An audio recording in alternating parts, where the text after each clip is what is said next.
Hello, welcome to your week ahead astrology forecast for Scorpio. Scorpios, this is going to cover the week of September 19th through the 24th of 2023.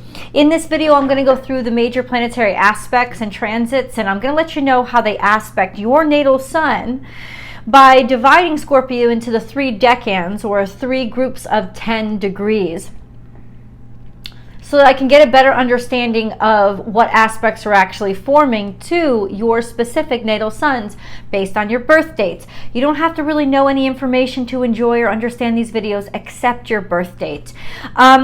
We're going to start off real broad with the big stuff, the charts for the week, and then I'm going to focus everything down into Scorpio specific information, and then I'll break everything down into the 3 decans, because once we've reviewed all the other stuff, then you'll know exactly how it's going to be impacting you this week. So there's some wonderful things happening this week. So the big thing, Libra season begins. So happy Libra season to all your Libran friends.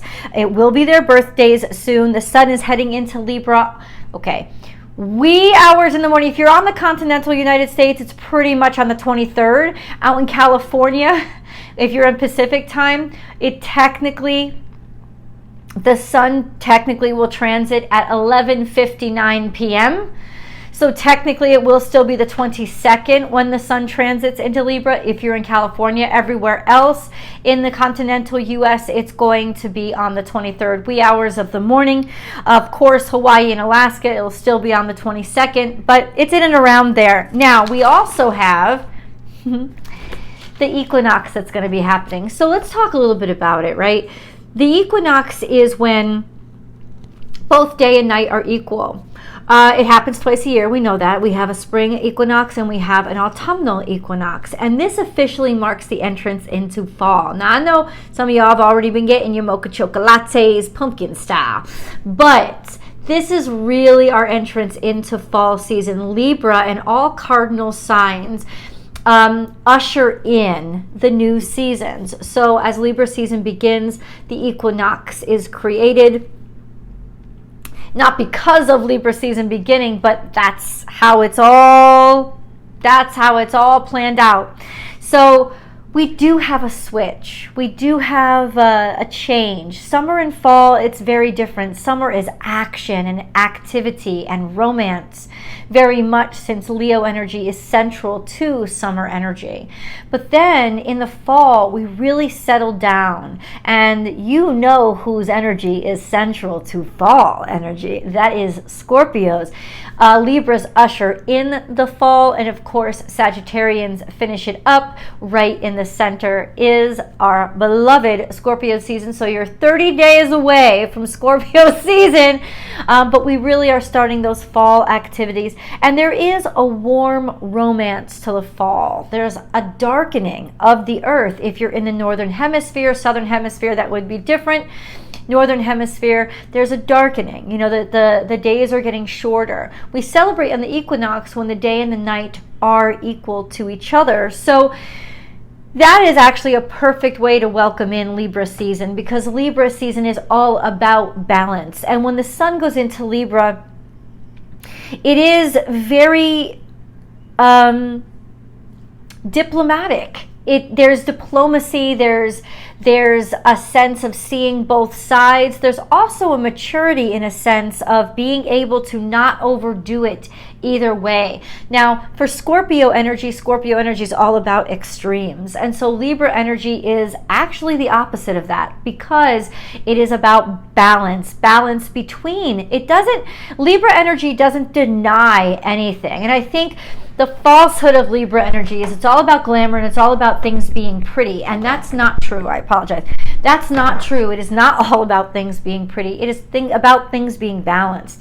And balance is health. That's how it translates. So when it comes to Libra season, that's where the sun really shines, in being able to give both sides the benefit of the doubt, having open forums so that we can communicate and talk to each other. Libra is, us, after all, an air sign.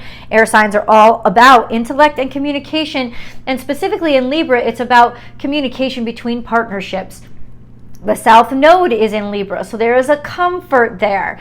You know, maybe we have been easing into our partnerships a little too much. Have we been? We'll see. But ultimately, the sun is really happy here. It is a beautiful energy, and welcome to the fall. We have a few other things going on this week, not just this. The sun all week long is in opposition to Neptune, which could still lead to greater amounts of deceptiveness in the air, especially self-deceptiveness, not being able to see ourselves clearly or make really great decisions because we get distracted easily. The sun is also, however, trine to Pluto all week long up until about the 20th, first couple of days of this week.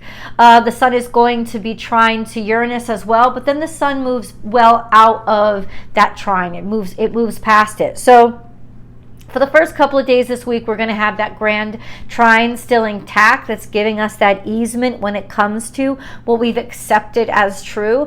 That breaks away, but the sun is still trine to Pluto, so comfort with metamorphosis and change. And then we also have, during this week, a sesquiquadrate to Jupiter, which can make us also want to develop and grow and kind of spur us on or inspire us to learn new things and be curious, especially hopefully on the other side of things. We have Mars in opposition to Chiron, and this impacts you guys in particular because Mars is your traditional ruler. So Mars in opposition to Chiron can feel very wounded. It can feel very much actually like physical injury starting to resurrect itself. Mars is in Libra, so a lot of these issues that arise could come out in partnership, but it could also cause an easement in that it can help. Mars is very diplomatic as well when it's in Libra. So there is that sense of, even though something may irritate you, you might be more open-minded to taking action in a different way or in a way that could help balance things out as opposed to do more damage. But opposition to Chiron, more damage can be done, more injury can be incurred. So it's just something to be aware of. I wouldn't, until the end of this month, till this opposition is over, take any major physical risks with myself. Just an FYI. You also have Mars sextile to Venus. So Venus is trine to Chiron. So there could be some agitation there with taking action on making things better and healing. Mars-Venus sextile is extremely sexual and sexy energy. So it's really still revved up for a good time. We have Venus square to Uranus. Venus squares Uranus this week, and that puts her back into the position where she was a couple of months ago when she was in retrograde. Venus square Uranus is all about rebelling outside of our norm. And with her also sextile to Mars, this could incite more opportunity to cheat or for more people to cheat because of curiosity, sexual desire, opportunity. But especially, I don't want the same old things. I'm not turned on by the same old things. I definitely want to try something different.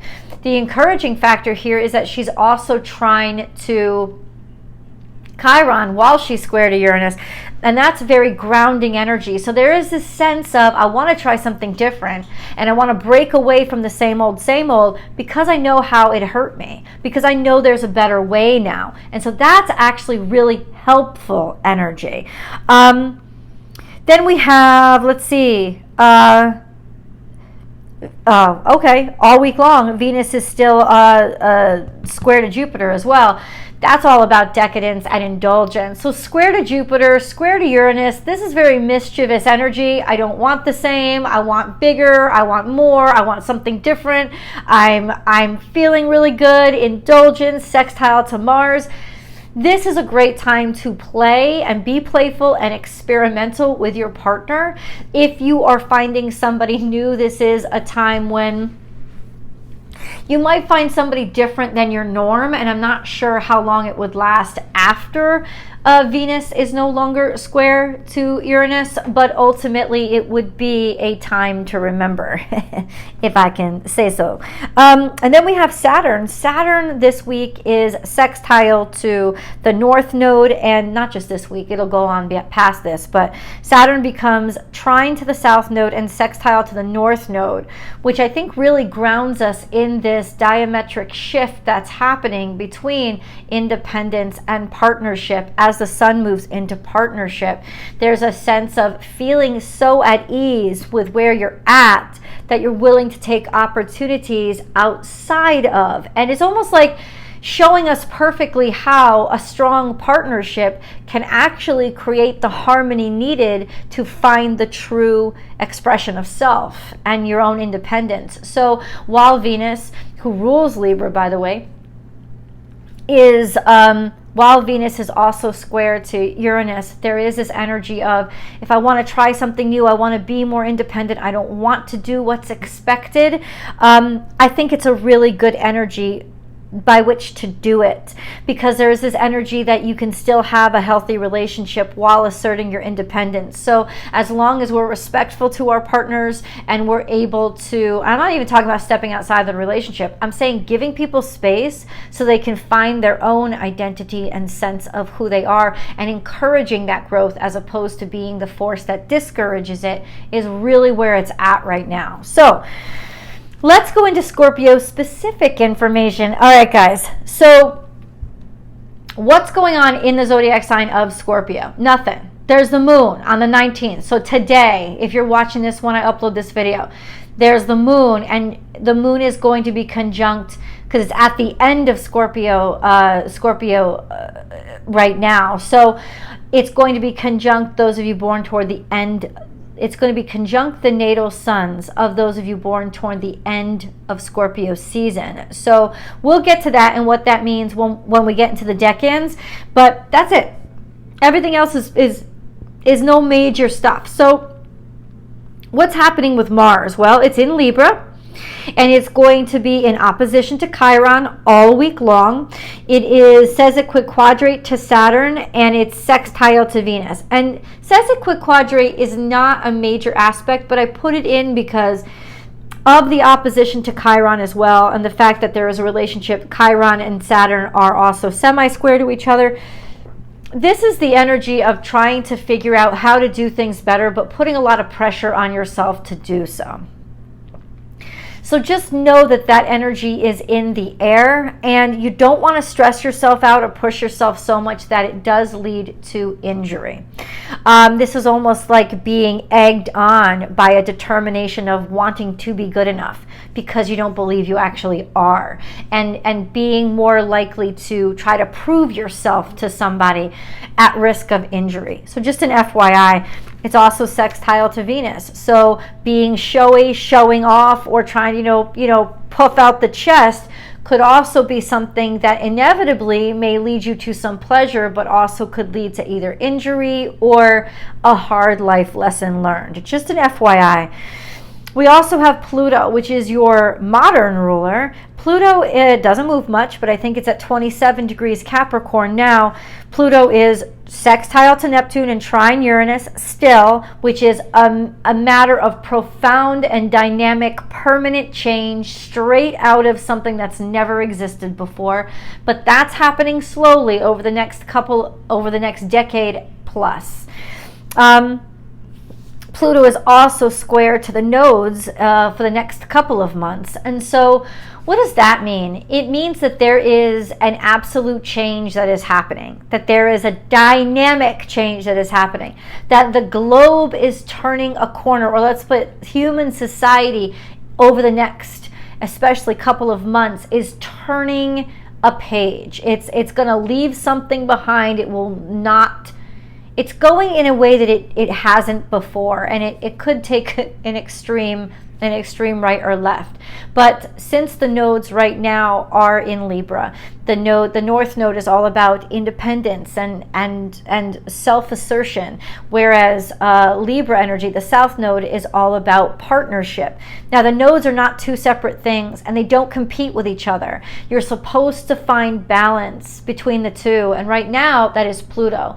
So what it's saying is, if we don't, where we're not finding balance between our individuality and our partnerships, our intimate partnerships, where we're not finding balance, we're going to find destruction. And Pluto is going to point out the hard way every time we don't. So that's kind of where we are, especially for the next couple of months. And then this week, Pluto is trine the sun, which is very magnanimous energy. It's very powerful. It's very profound. It's very getting comfortable with yourself, feeling good with change and metamorphosis. It helps to create an air of confidence, but also extraordinary power. So, yeah, they're very prominent kind of energy.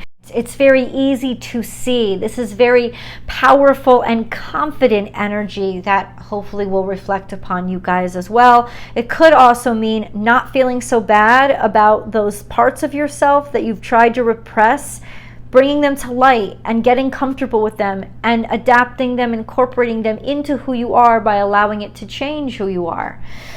Let's go into the decans, shall we? So, if you know, Scorpios, that your natal sun is between 0 and 9 degrees Scorpio, you are a Scorpio 1. This correlates to basically October Scorpio. So October 22nd through the 31st, Halloween babies.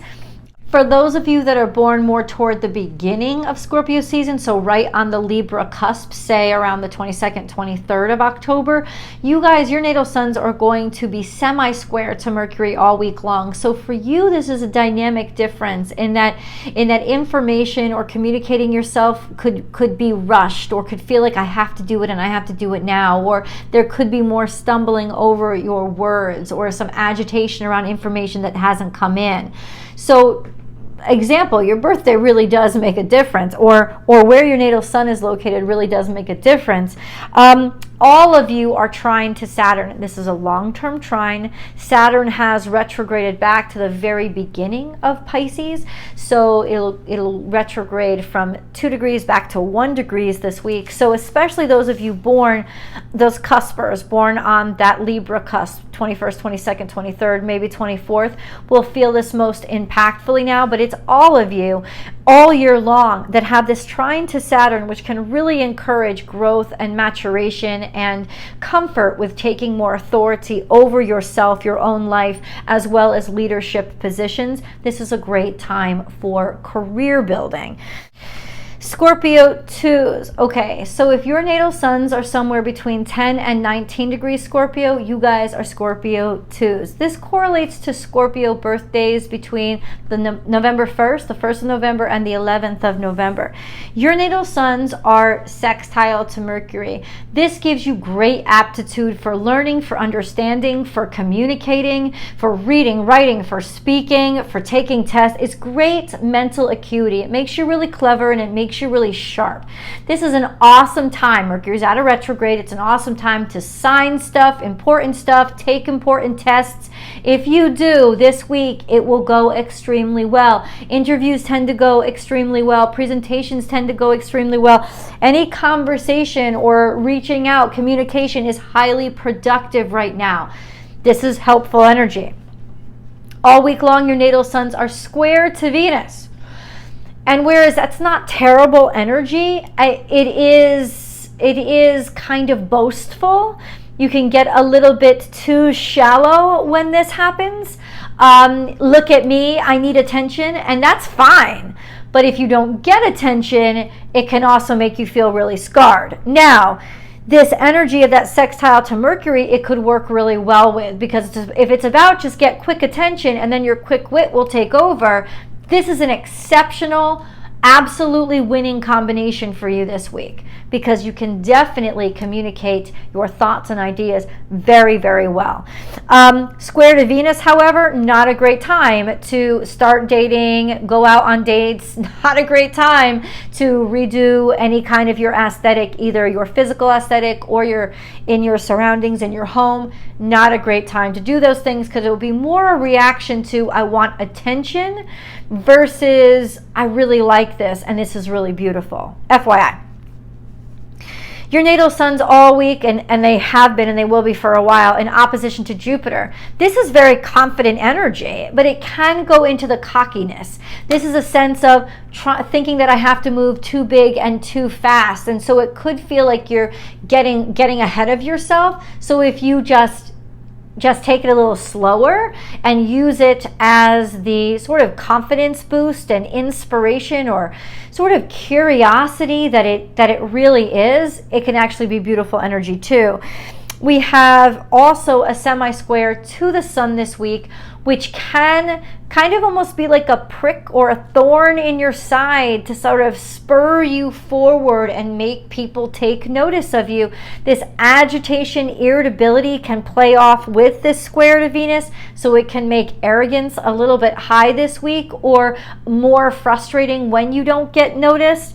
Like I said, if you can push this immediately into letting people enjoy and really be impressed by your rapier wit and cleverness because of that sextile to Mercury, this can still work out very, very well for you.